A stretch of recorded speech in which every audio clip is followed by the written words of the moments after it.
स्वागत है आप सभी का हमारे चैनल पे। मैं हूँ AHJ और आप देख रहे हैं AHJ हॉरर।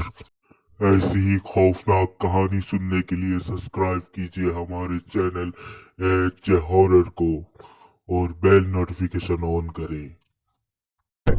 आज की कहानी की ओर अनुराग जी बताते हैं कि हमारा पूरा परिवार गांव जाने वाला था। पापा ने ट्रेन की टिकट भी बुक करवा ली थी। ट्रेन वाले दिन हम लोग समय रहते ही न्यू दिल्ली रेलवे स्टेशन पहुंच गए। ट्रेन 8 बजे की थी और हम 7 बजे ही पहुंच गए थे। अभी स्टेशन पर काफी भीड़ भाड़ थी, जो मेरे लिए थोड़ी परेशानी की बात थी, क्योंकि मुझे ज्यादा भीड़ होने की वजह से बेचैनी होने लगती है।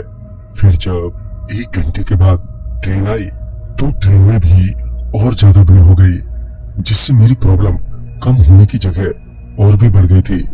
खैर पापा ने कहा जब ट्रेन चलेगी तो भीड़ थोड़ी कम हो जाएगी, अभी ऊपर सीट पर जाकर लेट जाओ। फिर मैं पापा के कहने पर ऊपर सीट पर जाकर लेट गया और तभी ट्रेन खुली और तकरीबन 10 बजे के आसपास जाकर ट्रेन में थोड़ी शांति हुई और फिर हम सब ने रात का खाना खाया और सो गए। मगर मेरी नींद लगभग 2 बजे रात को अचानक ही खुल गई। उस वक्त ट्रेन में सभी सो रहे थे। ट्रेन में सिर्फ नाइट लाइट ही जल रही थी। तभी मैं वॉशरूम जाने के लिए सीट से नीचे उतरा। वॉशरूम के पास पहुंचा तो देखा कि ट्रेन किसी स्टेशन पर रुकी है। तभी मैं ट्रेन से नीचे उतरा।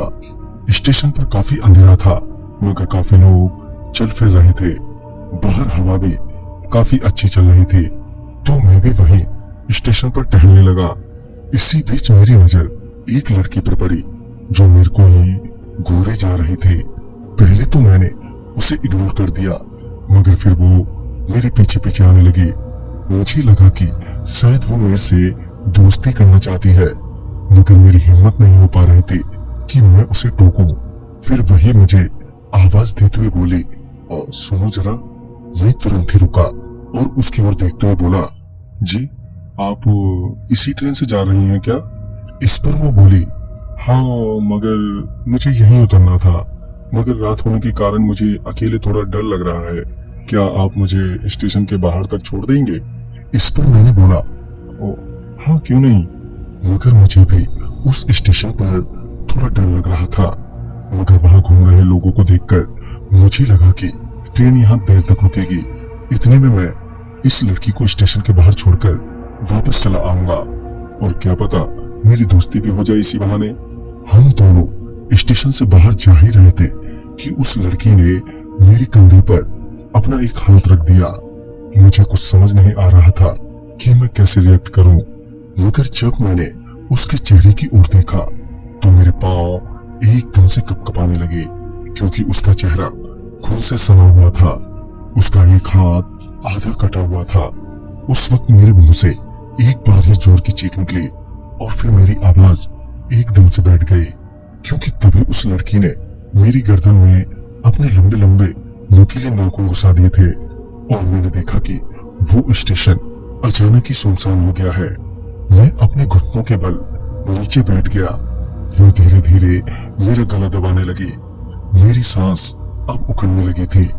मेरे चेहरे पर पसीना ही पसीना था कि तभी मेरे पापा और उनके साथ कुछ लोग चिल्लाते हुए ट्रेन से बाहर आ गए।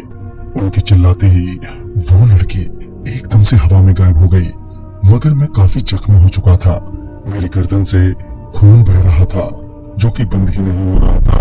मैं बस बेहोश होने ही वाला था कि ट्रेन में सफर कर रहे एक डॉक्टर ने मेरी मदद की। उस रात लगभग हमारे साथ पूरे बोगी के यात्री जगे रहे। जब हम उतरे तो पहले मुझे अस्पताल ले जाया गया, क्योंकि मेरी तबीयत काफी बिगड़ गई थी। अस्पताल में मुझे लगभग 1 हफ्ता रहना पड़ा। खैर मैं तो बच गया, मगर इस हादसे से अब मैं ट्रेन में सफर करने से भी कतराता हूँ। तो दोस्तों इस कहानी में बस इतना ही। कहानी आपको पसंद आई हो तो लाइक शेयर करें।